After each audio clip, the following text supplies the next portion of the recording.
start NCERT series. Let's come into the polity.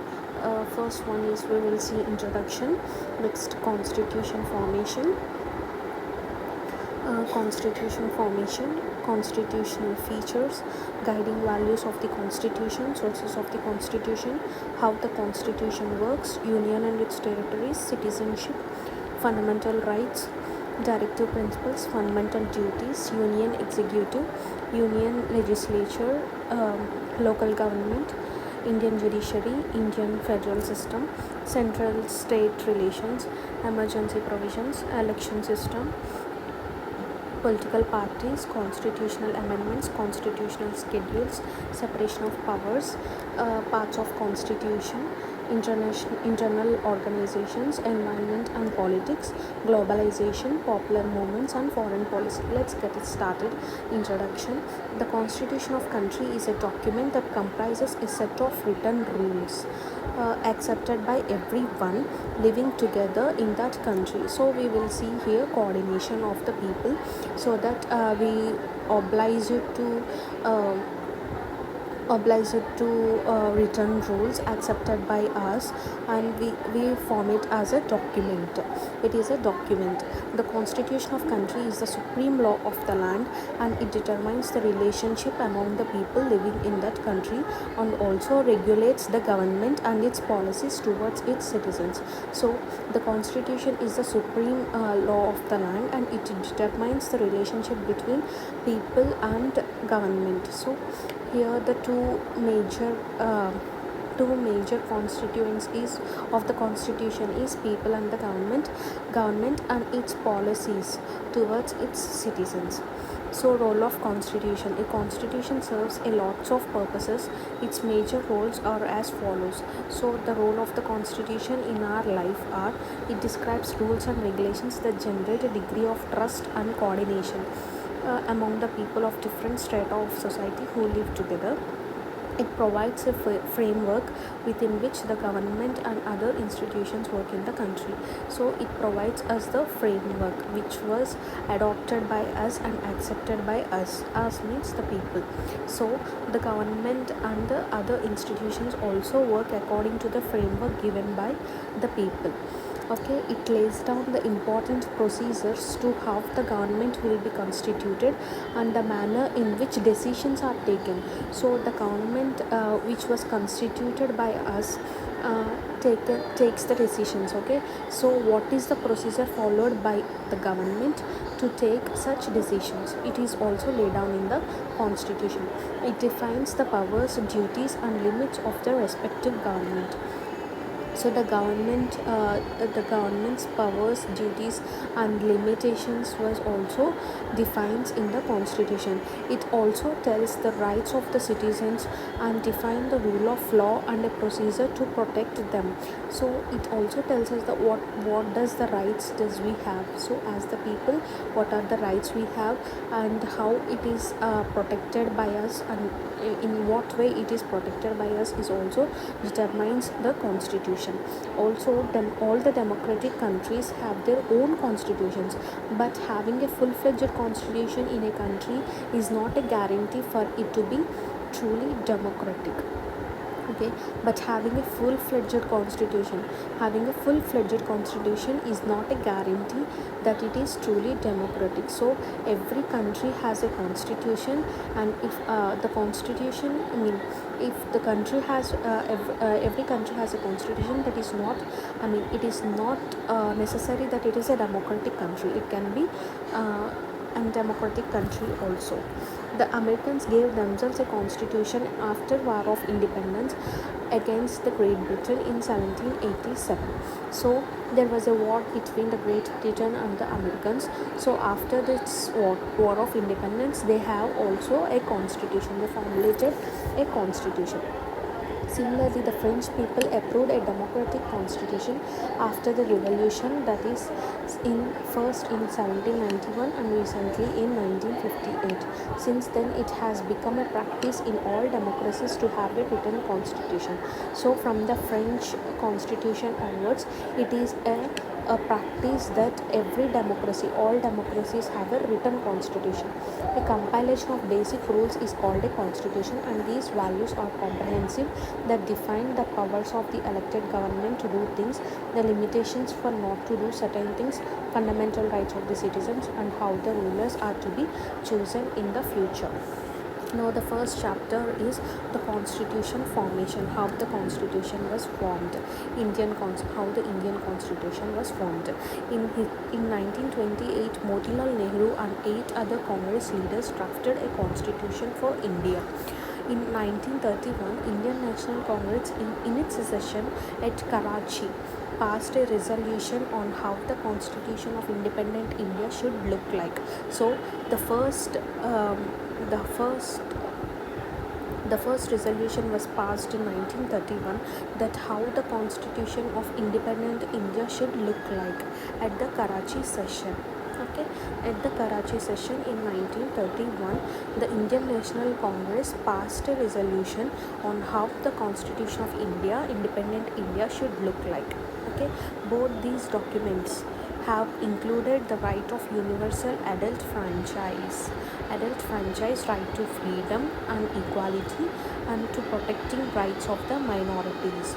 So both these documents, so first one, this drafted a constitution for India, and in the resolution passed on how the constitution independent India should look like. In these both documents, we have the included, first one is right to universal adult franchise and right to freedom and equality and rights of the minorities. Later, the provisions of these documents provided a background for the certain basic values which were accepted by all leaders and included in the constitution of independent India. So these after these provisions were added in these documents, it provided a background. Okay, it provided a framework for basic values accepted by all leaders and included in the constitution of the independent India. Okay, next, the British rule had introduced a weak legislatures in India by the given voting rights to a few elite people only. So it is a weak legislature that was constituted under the British rule to few elite people only.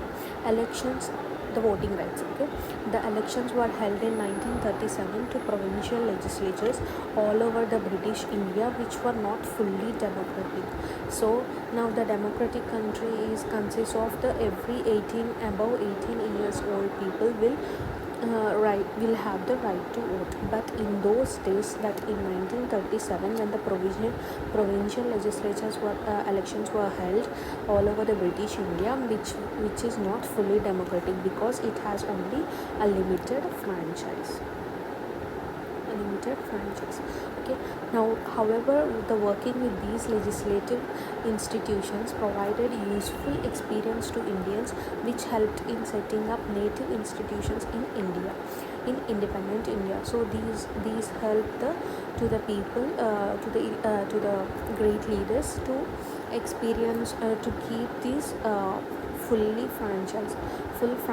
Okay, next, like South Africa, India's constitution also drawn up under very difficult circumstances. Like South Africa, India's constitution was also drawn up under very difficult circumstances.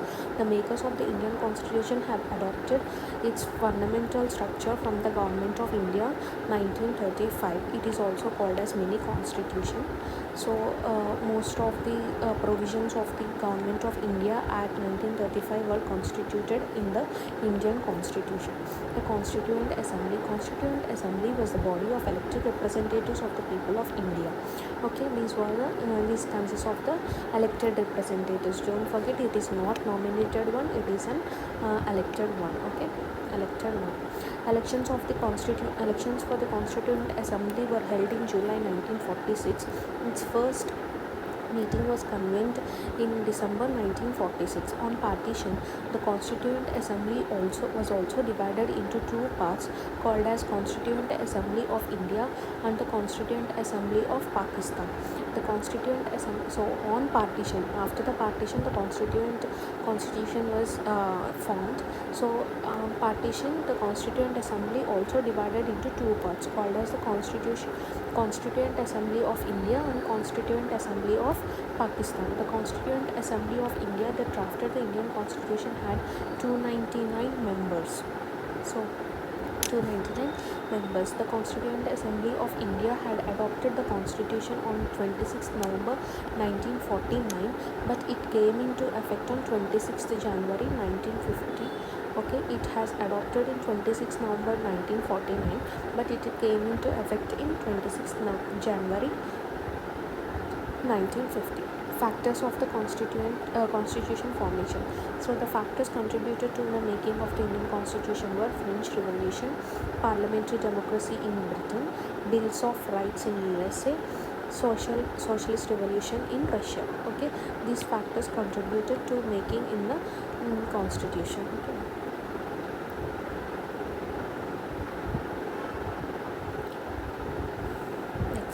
Constitutional features. The key features of the Indian Constitution were the following were the important features of the Indian Constitution. It is a written constitution, flexible, but it also rigid.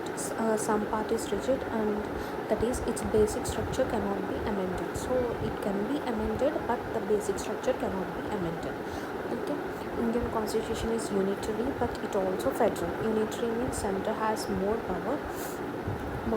Federal means as the power is divided between the center and states. So sometimes it is unitary in nature, sometimes it is in federal nature.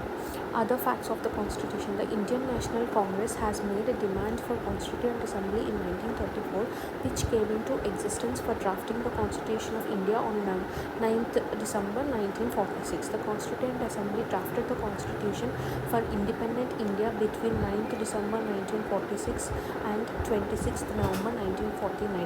We, the people of India, have enacted the Indian Constitution on 26th November 1949. However, it was made fully functional on 26 January 1950.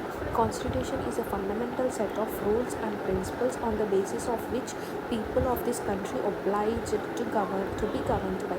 Fundamental rules of the Constitution define the type of the government and its constituent parts, as well as the nature of policies to be adapted by the country. So these actually the fundamental rules of Constitution defines the type of government and its constituent parts, okay, as well as the nature of policies to be adapted by the country. So how the government should be there, and what are the policy. So what are the procedure?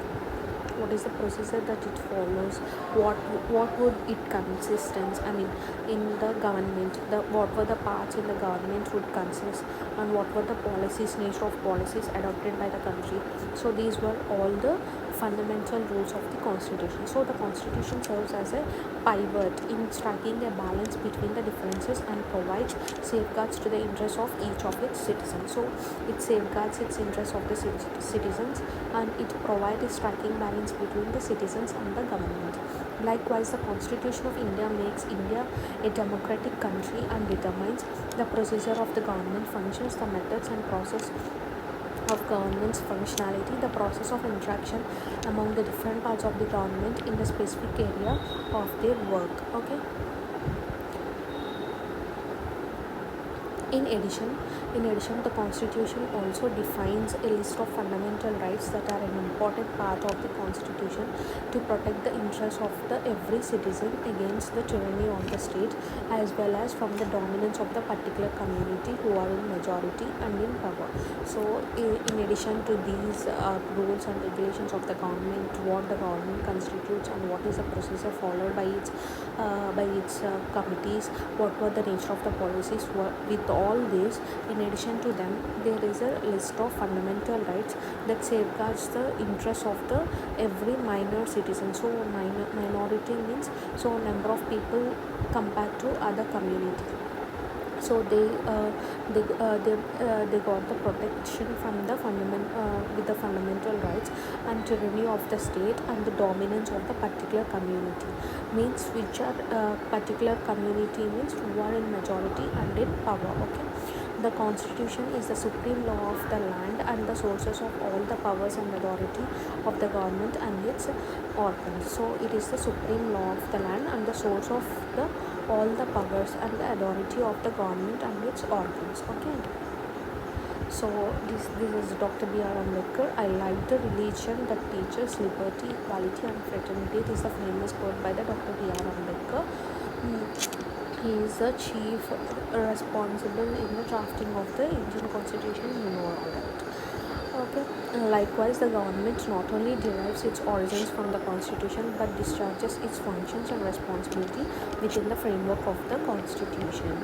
Okay, so the government not only derives its origins from the Constitution, so government derives from the origin of the Constitution. It also discharges according to the discharges its functions and responsibilities according to the framework constituted by the Constitution. Okay.